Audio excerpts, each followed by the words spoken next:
My name is Christopher Stillar. I'm just your average, ordinary guy. I've been married to my high school sweetheart for over 20 years, and I'm the father of 4 children. I live a typical life, ordinary in every way. Oh yeah, did I mention? I hear and see dead people. I'm a spiritual medium, and this is my story. In the mid-90s, a traumatic and serious health crisis, combined with the death of my beloved grandmother, changed my life in ways I could never have predicted. Now it is I who is changing lives. Real people in real pain, dealing with unimaginable grief, getting the chance to connect one more time with those they loved and lost. Changing people's lives and healing their souls with the help of their loved ones in spirit is my daily work, it's my passion, and my life's purpose. Welcome to my world, and welcome to Seeking Spirit. My name is Dagmar. This is my second reading with Chris. I'm hoping to connect with my second husband, who just recently passed away in February of cancer, and just hoping that I can hear from him. I want to welcome you, Dagmar, and I want to thank you for coming and agreeing to this. So, what I want to tell you is just what little bit I have prior to you getting here. I feel 2 males, 2 different males coming through, and when I say different, I also feel like different generations coming through. So I'm not sure if they're separated by 1 generation or what, but I literally feel 2 males. I also had just a couple minutes before you walked in the door, I felt like there was something to do with an ending of a relationship or something that was being acknowledged about the ending of a relationship for whoever my next client was going to be. The other thing I want to say, since you've been in the office, is I keep getting like either a cancer feeling or something of like a health issue, but something seems, and I don't know if it's from start to finish or what, but something seems to go fairly quick or something fast about it is the way that it was, because I felt like very fast paced through it. Mm-hmm. And I don't want to say like on a Tuesday diagnosis and on a Thursday death, but it does feel like a short period or a short window of time. The other thing I want to ask you is, and I'm not even alluding that it may be connected, but since you've walked into the office, is there anything significant why April would be acknowledged or why they want me to acknowledge April? So I don't know if it's like a birthday or an anniversary issue, or if something significant happened this past April, but I need to tell you that for some reason, since you've walked in, the month of April keeps coming up, and I can't even pinpoint a date, just that there seems to be significance about April, and I don't know what that would be. And the other thing I want to say, whether I didn't explain this to you prior, names, if I give names, can be people living or people deceased. It's not always just one way. Do you know where the Robert or the Rob connection would come into play, or why they would want me to acknowledge this? Mm-hmm. Okay. I feel like I've got a male to the side of you coming through, but I feel like there's either a younger male or whatever this is. So I feel like 2 different generations. There's an issue of, besides when I say health issue or like cancer feeling, I feel like I've got somebody that is or has taken responsibility for how they die coming through, meaning their actions caused it, or it was something of an intentional purpose on their part.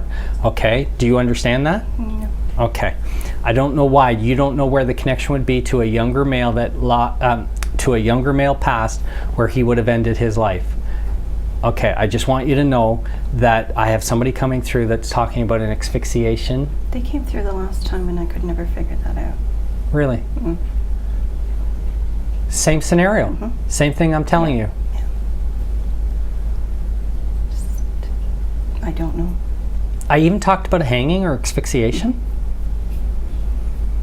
You have one of 2 options. You can either think I have a spiel that I run through with people, or I can say maybe you're going to find it out, because for them to come through twice, you said your first reading, you've only had one with me, right? Right. Was a year ago? Yes. And you're telling me in that reading I kind of said the same things? Mm-hmm. Okay. Well, I'm sorry, but bear with me. Mm-hmm. I feel like I've got a young man coming through who's died this way, taking accountability for, and then I have a male that comes in above or older than him that I feel like is where I would talk about the cancer connection and a fast-paced issue, okay? Mm-hmm. I'm still hearing, I know you don't get it, and I'm not trying to force feed you it. No. I'm hearing the Robert or Rob, it's got this R-O sound to it that they're acknowledging. Just think in terms of people also living, not just deceased.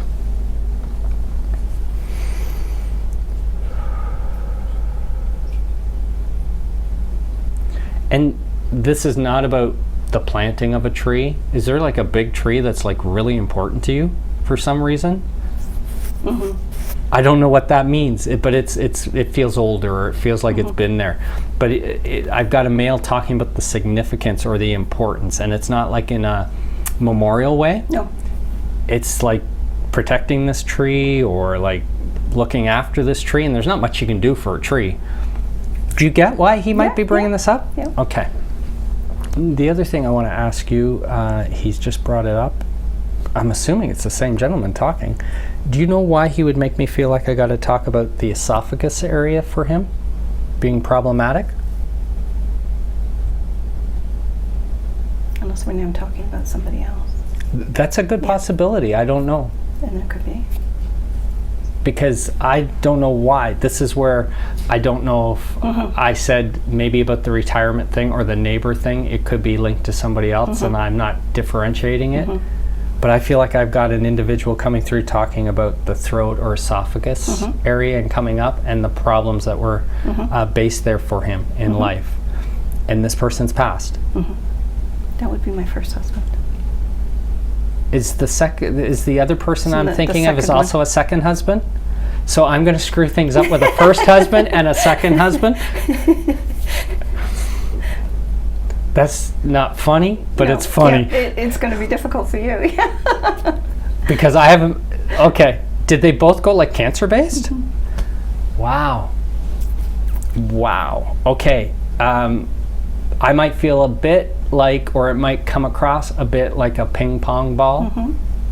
So just know that I'm not isolating them. I can't separate them at this point because I felt like I have this male to your side. Well, they both would be. Yeah. Okay. Do you know why he would make me feel like you felt bad or sorry for him because of a circumstance in his life that involved a family connection?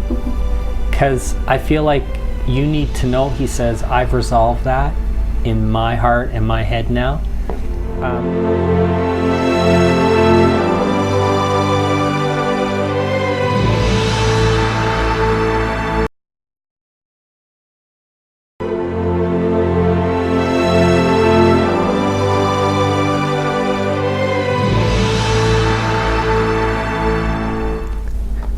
Now, what? Just the look on my face? It's just when you say no. Now, is there a reason why? I don't know. I'm not comfortable saying husband number one, husband number two, but I'm going to do that if you're okay with that. Okay, sure.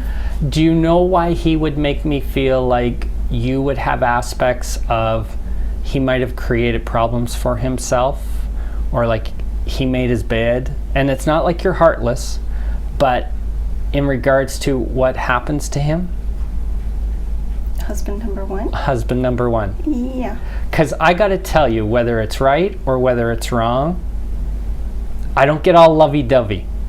I don't know what has affected that relationship or if it was. But he makes me feel like, and there's nothing wrong with this, he's not put off by it or anything. But I would feel a stronger connection to number two, and not because it's not because it's more recent, but the way you feel, the emotional part.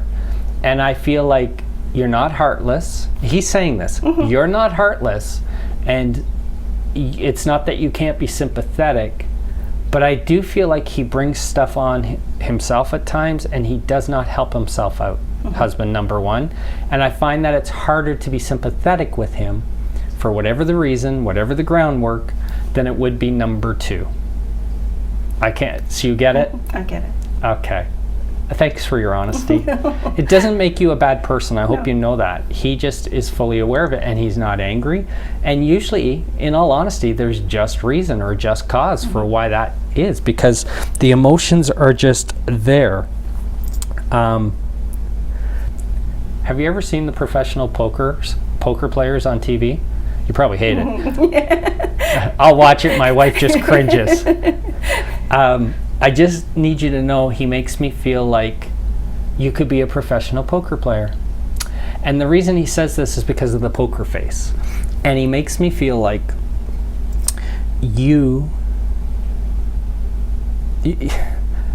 I couldn't tell you what your background is, but you can almost be British with the stiff upper lip. And it's like going through the paces of what you need to do. And it's like taking charge of what needs to be done and putting on the face and then having your moment more privately. And he makes me feel like he was aware of it, but he says you'd make a hell of a poker player because I feel like you hold your cards close to you. This is not just the kudos thing, you were amazing with what you did for him, with the strength of what you followed through with and the clarity. And are you okay? Yeah. Not trying to bring that out of you. But you were what I would call, now, I don't know how forceful this is, Dagmar, in the way that he says it, but would there be a sense of, if I say the word removal, that sounds very forced. Is there a reason why you would have either had someone removed or exercised control over this about not having somebody necessarily around him? Mm-hmm. You understand that? No, yeah. I so wasn't sure you would. He's thanking you. I don't know if it's a direct thing where it makes a difference one way or the other. It is a respect thing, and it is got a lot to do with what I would call emotional well-being for him, mm-hmm. and he's thanking you.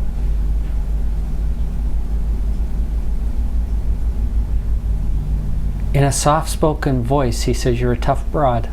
Yeah, he's told me that. You're a tough broad. Do you have a daughter? Yeah, I had a daughter. Your daughter's passed? Yes. Okay. I'm sorry, he just was flipping me down, like generationally speaking, mm-hmm. talking about your daughter or acknowledging the daughter. I just want to be clear, you have one daughter and she's passed? Yes. Okay. I want to make sure he wasn't talking about a living daughter.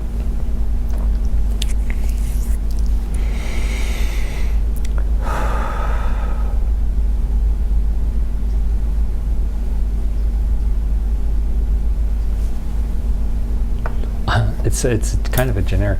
I'm just hearing laughter. I can't say I'm seeing or can even reference where it's coming from. I'm hearing, I showed him the ropes. I showed him the ropes. And it's a female. So I have to tell you that I think your daughter, in some way, showed husband number 2 the ropes when he crossed.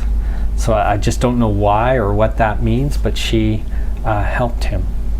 Adjustment or adjusted.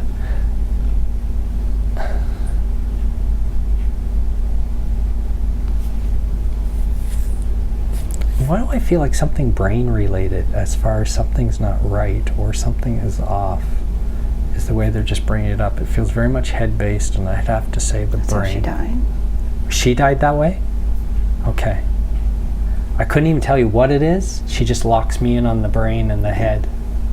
So you understand. Mm-hmm. Would you have heard from her before? Yes, I did. In your other reading? Yeah. Okay. It's a car accident. Okay. Do you know why he would make me feel like you felt bad or sorry for him because of a circumstance in his life that involved a family connection? Because I feel like you need to know, he says, I've resolved that in my heart and my head now. I think in life, he would make me feel like, oh, it's okay. It is what it is. There's an acceptance of it. I think that's on the surface, but I have to tell you that in what I would call death, he fully has come full circle with it and has accepted it, and needs you to know that he doesn't want you feeling bad for him about that, because you can't change that, mm-hmm. and he can't either, but he's accepted it fully. It's the way he's treated or the behavior of mm-hmm. somebody with him that I just heard appalling, so I don't know how bad it was, but I heard appalling. and in your view, and he's like, but I don't want you being angry. It doesn't mean you're going to have friendship with or you're going to converse with a whole lot or anything, but he just doesn't want you struggling with those emotions.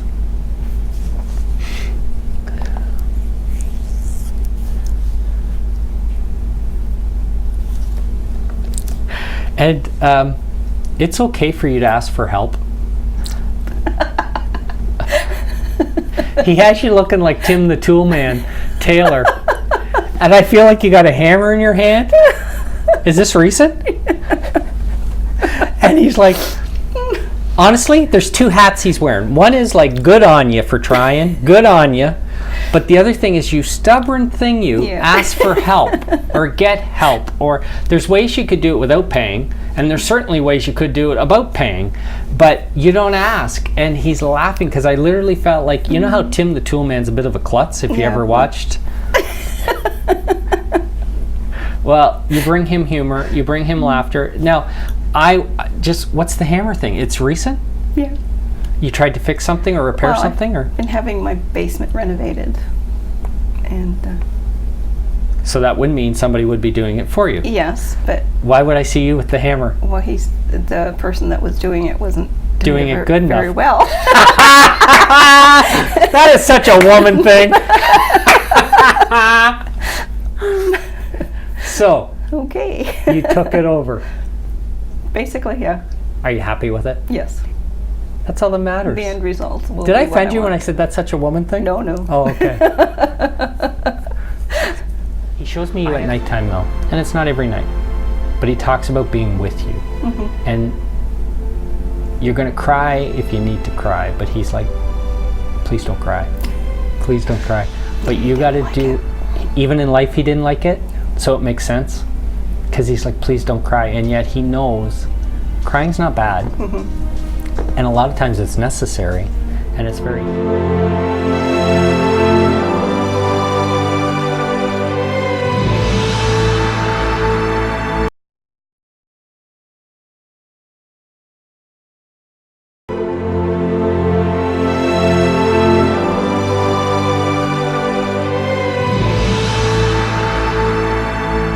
I wouldn't think I'd have to advise anybody about this, but it's okay for you to go out for dinners. I don't know why I'm telling you that. Most people don't need the approval or go ahead. I tend to retreat. Do you? Have people approached you to go out? Do you sometimes but mostly decline? You got to do what works for you and what feels right for you, but be honest about what's good for you, he says. Because he makes me feel like, not that he's giving you his blessing, you don't need that, but it's more of a wish or a want that you will go out for dinner or you will go do things in that way instead of retreating in. I'm working on it. Good. TV gets boring. That's what he just said.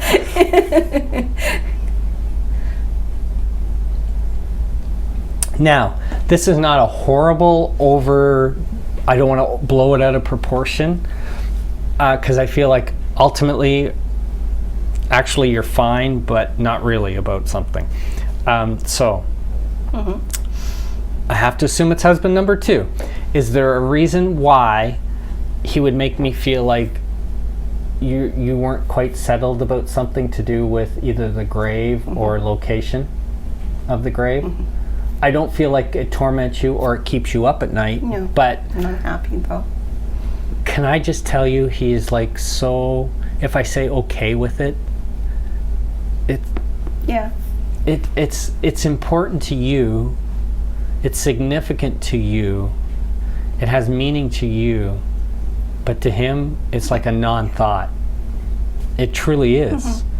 But you understand this? It's something you can live with, but it just doesn't sit right with you? Okay. You have a way of doing things where you'll come in after the fact and try to make something a little more right in your own way anyways. So he's like, Oh my God. Yeah. you've done this? Oh yeah. It's like, just tell her she can't and see what happens. Or she shouldn't, or it's not appropriate, or it's not right.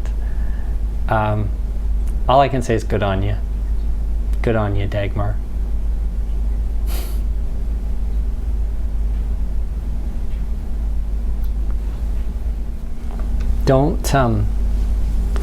don't lie to people. When people ask you how you are, Yeah. don't lie to them. The ones that really ask, care. You just know there's different scenarios where you're maybe out somewhere and somebody's just being nice. Then you know the rooted ones that are there for you. Don't lie to them. He just makes me feel like I'm not much company for you much anymore, so you better allow other people in.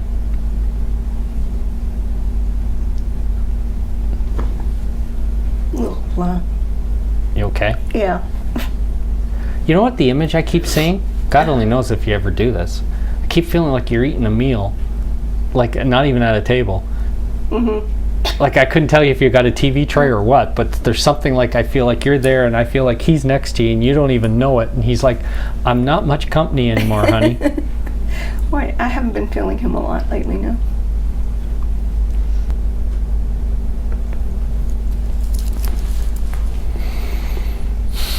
He can't tell you not to cry because that's sometimes involuntary and just happens and is not a bad thing. You only do it privately. The fact you're doing it and we have cameras on us, that's so out of your league, isn't it? Yeah. Okay. He shows me you at nighttime though, and it's not every night, but he talks about being with you. And you're going to cry if you need to cry, but he's like, please don't cry. Please don't cry. But you got to do, even in life he didn't like it, so it makes sense. Because he's like, please don't cry. And yet he knows crying's not bad. And a lot of times it's necessary. And it's very healing, even if it seems, repetitious. But he just makes me feel like he tries to console you. He really does. You're like on your side. And it's like he's sitting next to you on the bed. And I'm not trying to project that for future issues for you to look for. But that's the image he shows me. And he's like, please don't cry. It's like he whispers it to you. Please don't cry. And he'll wait. And he'll wait. My daughter's name is Mandy. She was 27. She was a grade 6 teacher at Alcona Glen. Coming back from her boyfriend's early in the morning, had a single car accident and died of head injuries. His name's Jerry. We were married for 34 years. He died of lung cancer. Smoker. My second husband came through. We were together just 2 years, married for 4 months. We were married in the hospital actually as he was dying. He died of colon cancer. Didn't know when we had just been sick for a week, and they sent him for a CT scan, and they found he was in advanced stage 4. Just suddenly we were 3 weeks shy of going to Hawaii to become engaged. He was in the hospital in Lindsay for about 3 weeks, and then I brought him home here to Barrie, thinking that there might be treatment options. As it turned out, there wasn't. And he died 4 months later. It was his children. They visited twice in the 4 months that he was sick. One didn't show up for the funeral or the burial. He had 3 children, and only one showed up for his burial. The other 2 didn't feel it was necessary to come. It came up last time too. I have a tendency to retreat. I don't have a lot of friends, and I'm fine with that. I'm a bit of a loner. So, and people have tried, especially this time, only because it's been so close together. I mean, there's only 2 years. My husband died about 2.5 years ago, my first one. So it's been really recent. And when Randy passed away, they all tried to get me to do things and go out with them and keep me part of the social circle, and I just can't.